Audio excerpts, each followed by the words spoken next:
and also the controls. Okay, we should be okay now. Just give me the heads up if everything is fine there. Any problem, please tell me. That's perfect. Okay, great. Okay, so I was saying before I lost the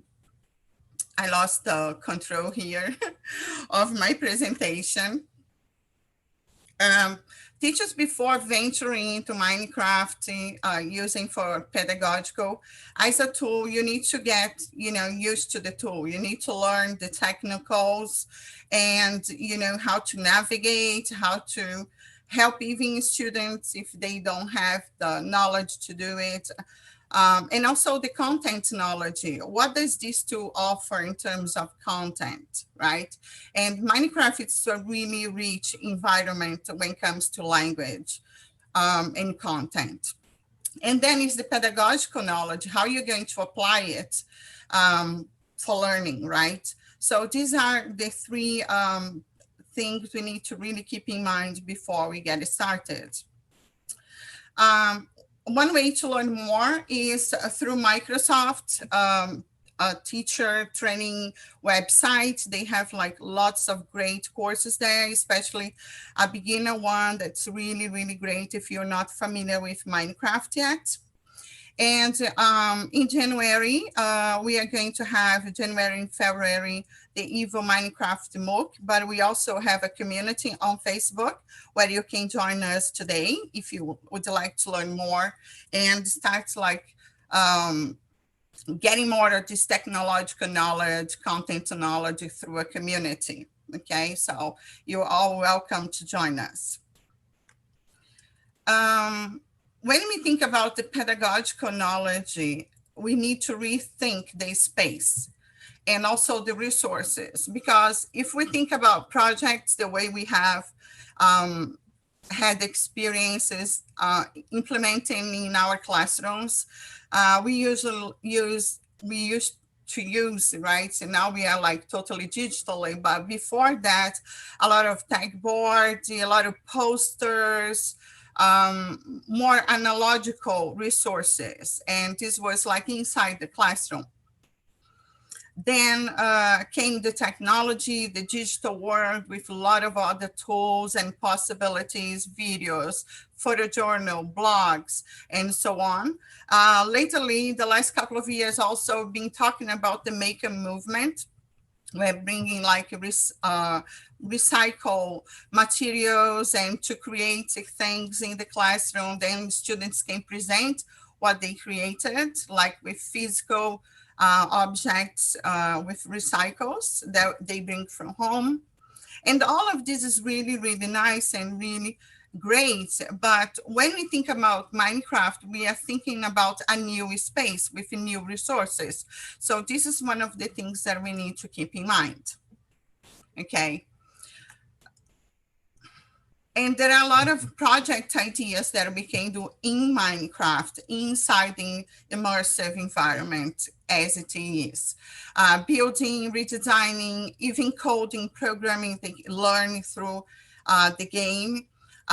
Recreating things like from the real world into the virtual world of Minecraft, renovating, creating mechanisms, and even mini game for other players to play.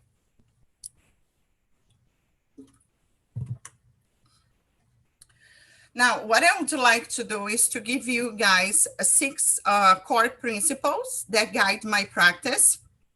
And then after that, show you how I design the projects to work in Minecraft. So the first core principle I have is we need to challenge them to create, because in Minecraft, their creation is something very powerful. You know, they show, they talk about it, gives them a sense of ownership. This is something that community value, what other players, other children, other people do inside the game. So this is the first core value that I work with. Here, for example, is one of the projects that goes on inside my server. It's the Renovating the Village project, okay, where everything that you see here, it has been done according to the student on vision and desire to create. Here's another one, is the Maze project, where they created the mini games. So this was a maze, and they had to think about various problems they encountered, solve it through it, and also bring their own experiences from the gamer world to recreate mini games in Minecraft. The second one is to set learning objectives. Of course, we are teachers, so we need to know where we're going, what they are learning, what we would like them to develop. Of course, when coming to language learning, it's a rich environment, but still you might need to pre-teach, the language to prepare them for presenting or discussing what they are doing. So pre-teaching, it's going to really depend on the learner's level and the teacher's approach. Teaching approach, like what usually you do in the real world, until you can actually move to new teaching approach using the game. And here, for example, I'm still in the Renovating the Village project, where one of the goals were like planning skills for the students. So we worked with the instructor, what items do I need, what do I need to do, and some activities outside the game. Here, there is a video I'm not gonna show you, but in this video, I model for the student. So she's learning the vocabulary, she's learning the verbs, the nouns and verbs, but through watching me. And it was very, very nice, because this is something that players do. They record videos. So it was nice to see me recording for her. She loved it. Okay. The third one is negotiate with learners. They need this space to make decisions, to experiment with their own ideas. So we need to be open to actually allow them this space. And here, one of the resources of the world is a book where we can write. In the Minecraft education, they have also the ability to add pictures into the book and transform it in a PDF. But I am not using the educational one, I'm using the commercial version of it. So I have some limited resources there.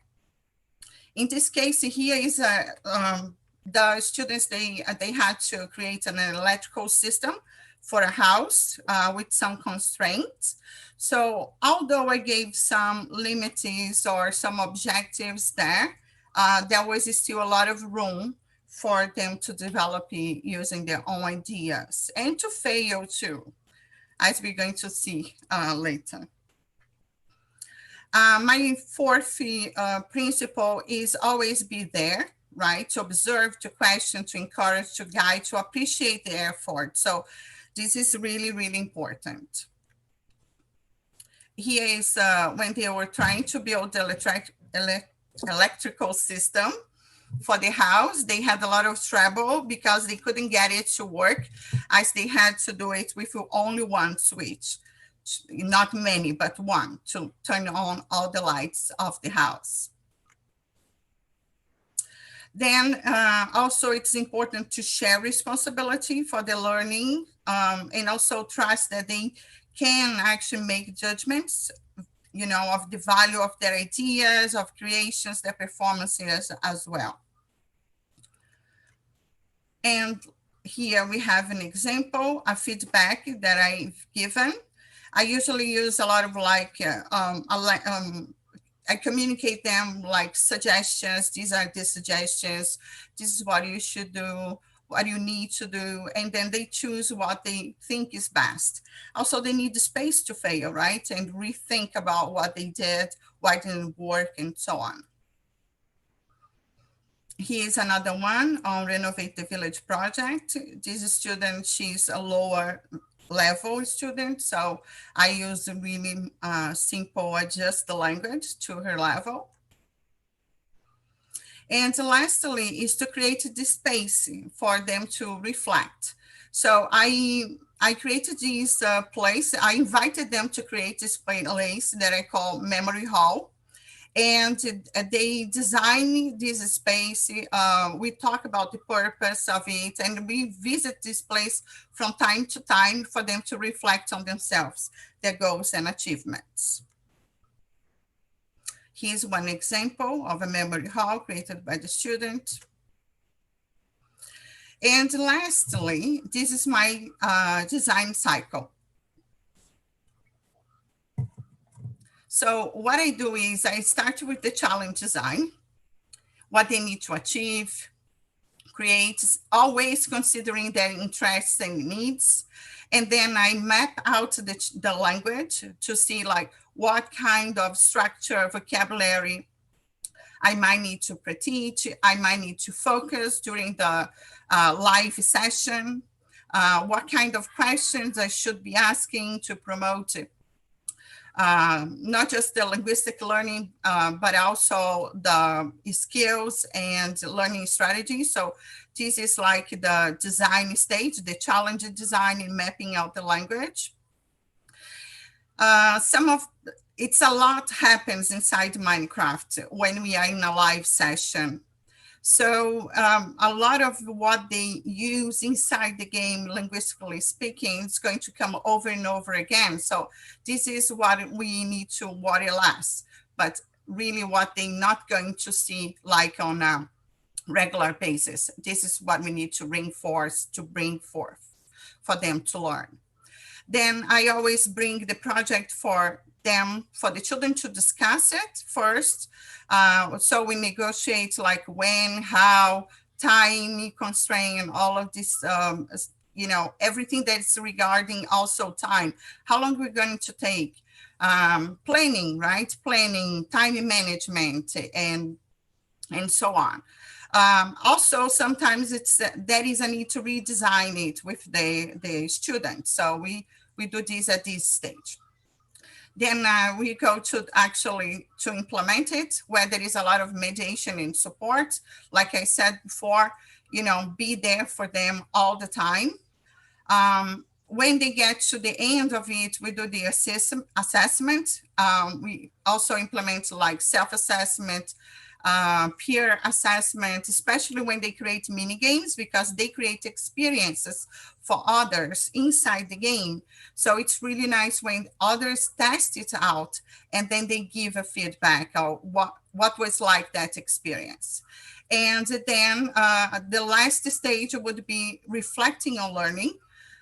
So we can actually adjust the expectations, adjust the goals, and then it helps me designing new challenges for them. So this was pretty fast. I know there is a lot to take in. And if you guys have any questions if there is time, I guess not, because we had a little problem, but you can always ask me questions, contact me in my social media with specific questions that I might be able to answer. So thank you for joining me.